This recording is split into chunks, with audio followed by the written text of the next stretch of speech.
Hello there, folks. Hope you're all doing well. I'm back here in DC for my trip in Europe. Had such a good time, but it's good to be back. Good to get back, and I guess just I was missing the palms in Europe, so I decided to come down in here and check out these some awesome DC palms to make me feel like I was back in Europe somewhere.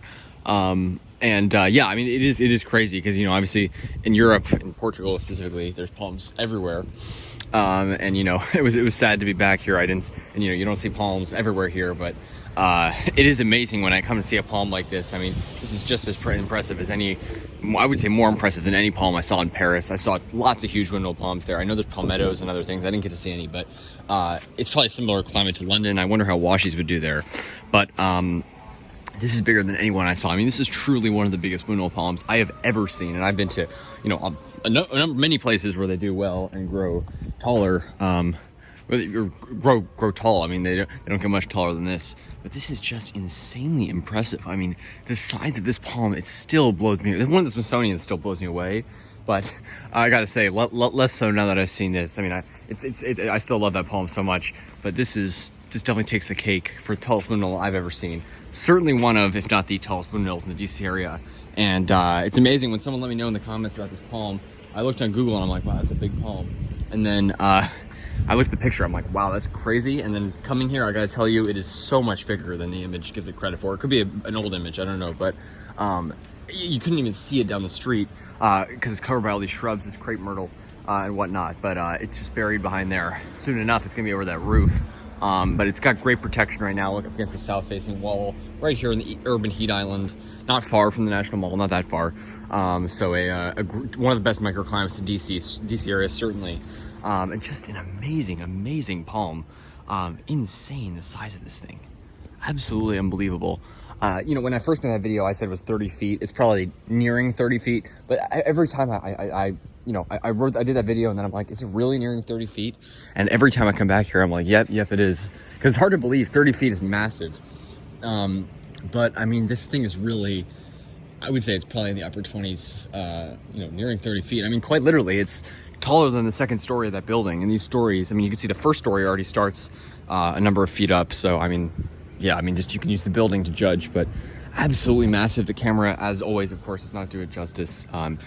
I wish I could give it the location. I'm a bit hesitant for this one. I spoke to the owner, very nice guy, told me a bit about the palm. He didn't know exactly when it was planted, but he said it's been here a while. I'm guessing if it was planted small, it was probably planted in like the 80s or 90s, probably in the 90s sometime. I mean, a long time ago, back before palms were popular. He said a friend of his planted it and it's never been protected, which means it's gone through all those trachy killing winters that killed the ones in 2014 and a number of other deep freezes unprotected, which is pretty incredible. And man, I mean, the number of leaves this thing held, it probably hasn't seen full leaf damage in, I mean, maybe since 2014. Clearly, it's had many a season to grow its leaves. There must be dozens of leaves on this thing. Absolutely gorgeous and insanely exotic looking. It just makes me so happy to be here. And it's funny because, you know, now I've gotten it took me a while just to get used to the fact that palms grew here. I mean, it still just always blew me away and made me so happy every time I see them, but this still will take some getting used to, believing that this is in DC.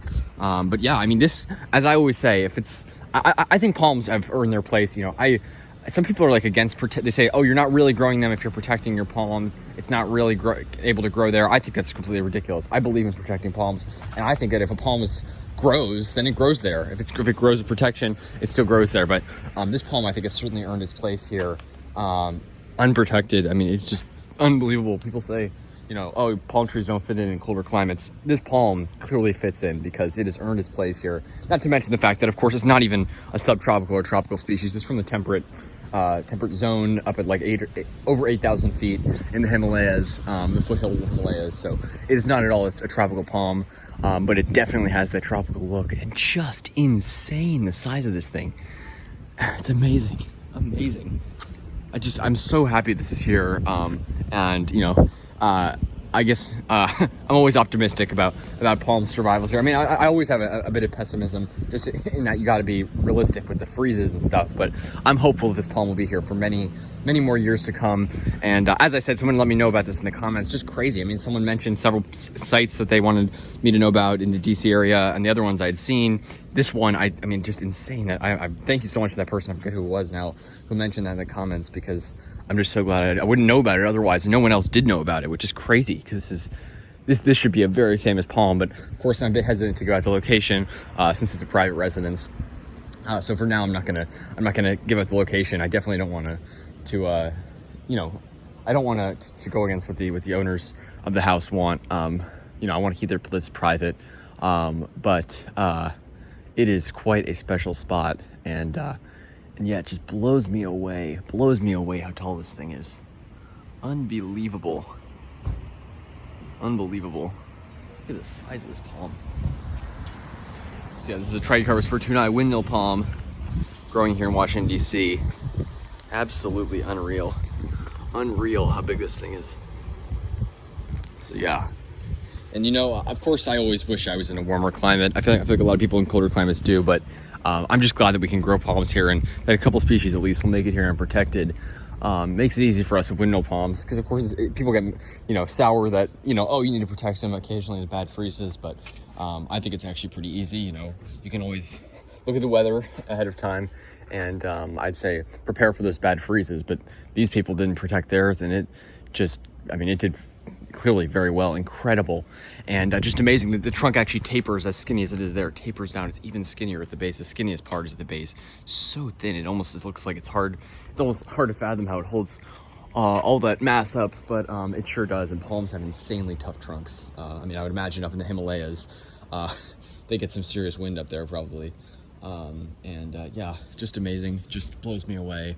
And I mean, I would say this is nicer than pretty much any windmill palm you ever see by the coast, because by the coast where it's insanely humid, and it's humid here. We're down in the lowlands of DC, so it is quite humid here in summer, but it's got that tree canopy. I mean, this is just about as fine as you'll ever see a windmill palm on the East Coast, certainly. I mean, one of the finest, certainly one of the most beautiful windmill palms I've ever seen, and I've seen probably hundreds of windmill palms, but I mean, this is just, it blows me away. So I hope you guys enjoy. I would love to hear your comments, which I will respond to, by the way. One of these days, I'm gonna get back and respond to every comment that I haven't yet. I just gotta catch up on that. I've been traveling a lot and having fun, but now I gotta respond to all the comments, and I really do enjoy it. I always love hearing from you guys. It just makes me feel so great to know that people, there are other people like me out there, palm nuts, and there's a great community of them online, and I just love that. Love sharing it with people. Love sharing my love of palms with people, and love other people sharing the love of palms with the world. So yeah, let me know what you think. Let me know your thoughts. And please let me know if there are any other palms in the DC area that I haven't filmed yet, or others that you've seen. Please let me know. I always want to hear about that. New filming locations, other amazing palms, because there are certainly plenty of others out there that I've never seen, just waiting to be discovered, I guess. Really beautiful. Take care, folks.